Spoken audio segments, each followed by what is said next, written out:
Hey guys, Carl at Technical Enduro Skills Training School.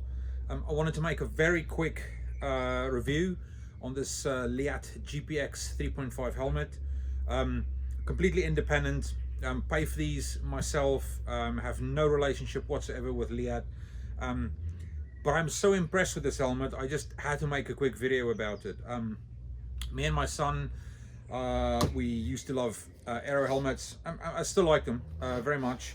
The reason we like them is they're light, they breathe really well for hard enduro, so it's one of the helmets that we've always used in over the many years in many colors and shapes and sizes. There's been some issues. We've had some of the clips snap off. We've lost some of the vents at the back, but overall the Airohs have served us really well. Can't complain. Anyway, so I walk into Eurotech, pick up my new bike, and they had these helmets on the shelf. I recognized them from, I think, Johnny Walker's videos. I immediately thought, oh, I think that's the same one that he uses. Went, picked it up. I was surprised at how light it felt. I'd say maybe a fraction heavier than the Airoh, but not that you immediately notice. They feel fairly light.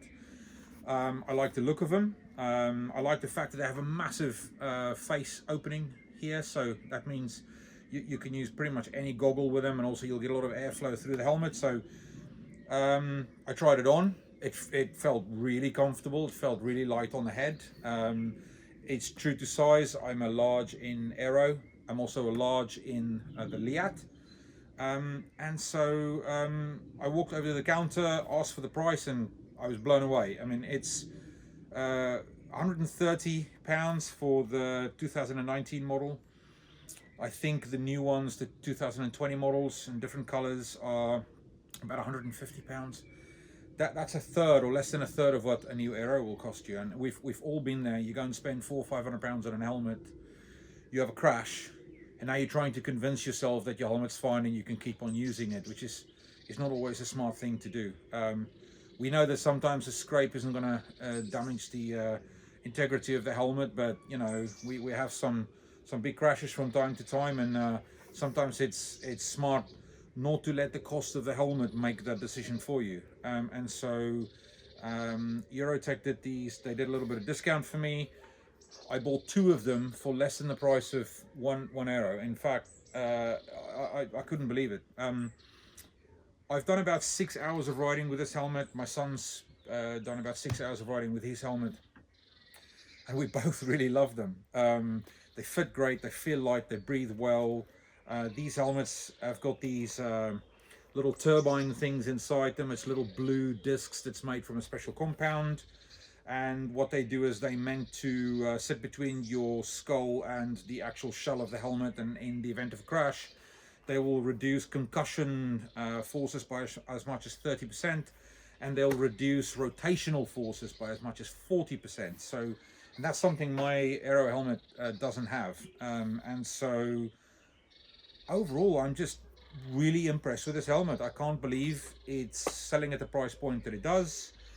It has all of the safety accreditations. It has ECE 2205, it has DOT.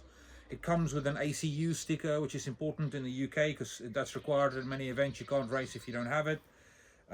Overall, just really impressed. I'd highly recommend you give it a look in. Other things like the helmet peak retainer screws, they sit a bit more flush than on the Airoh. So we've had a few break on the Airoh when you know, you hit a branch or something, they come off. I know they're designed to break because you don't want the peak to pull on your neck in the case of a crash or anything like that. But yeah, you don't want them to break unnecessarily, and you lose them in the mountains and you have the peak flopping about, which has happened. Yeah, no, look, overall very impressed. They breathe well. Like I said, on 6 hours of riding with them, really good. You can see here, my son actually wears glasses and he prefers riding with his glasses. He hasn't quite got around to using the contact lenses yet, so he normally wants a goggle that sort of fits around his glasses and that he can use. This is a Scott, one of the new Scott, the large Scott goggles. fits in absolutely no problem. Lots of space around the goggle itself. Yeah, anyway, Leatt GPX 3.5, lower mid-range type price point helmet, but certainly doesn't feel that way. Highly recommend having a look at one of them.